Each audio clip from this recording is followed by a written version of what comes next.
être suivi par un médecin psychiatre. Voilà la conclusion qui est tirée du rapport présententiel de James Testa dans le cadre des observations sur la peine. C'est au tour de l'agente de probation Martine Lantier d'être entendue dans le cadre de la deuxième journée des audiences qui se tiennent au palais de justice de Rouyn-Noranda. Questionnée par la défense, l'experte a pu expliquer à la juge Manon Lapointe les démarches effectuées pour produire le document. Elle a notamment expliqué les outils utilisés lui permettant de rédiger son analyse. Une entrevue réalisée avec Testa, des déclarations policières ou encore des articles de médias ont entre autres été utilisés. Par contre, l'agente Lantier a pris le temps de spécifier qu'elle s'est principalement basée sur l'entretien effectué avec le délinquant. Selon elle, il est important de savoir s'il y a un possible lien ou non entre la non-reconnaissance des faits par James Testa et son état mental. Pour l'agente de probation, il est également clair qu'il devra toutefois y avoir une ouverture de sa part au niveau des solutions dans le cadre d'un éventuel cheminement. La question du report de la deuxième semaine des observations sur la peine a également été débattue en après-midi. Dans sa plaidoirie, la défense a affirmé que sa demande est en lien avec la contre-expertise qu'elle veut réaliser. Selon Maître Mike Boudreau Jr.,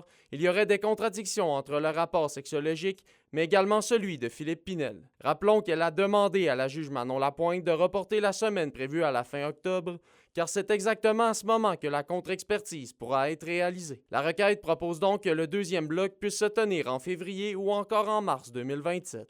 De son côté, la poursuite a fait valoir de ne pas être en désaccord avec la requête, mais que le délai est jugé trop long. Elle a proposé de donner un délai de 6 semaines, soit à la mi-décembre. La juge Manon Lapointe rendra sa décision aux parties le 27 août prochain. Olivier Morin, RNC Nouvelles, Rouyn-Noranda.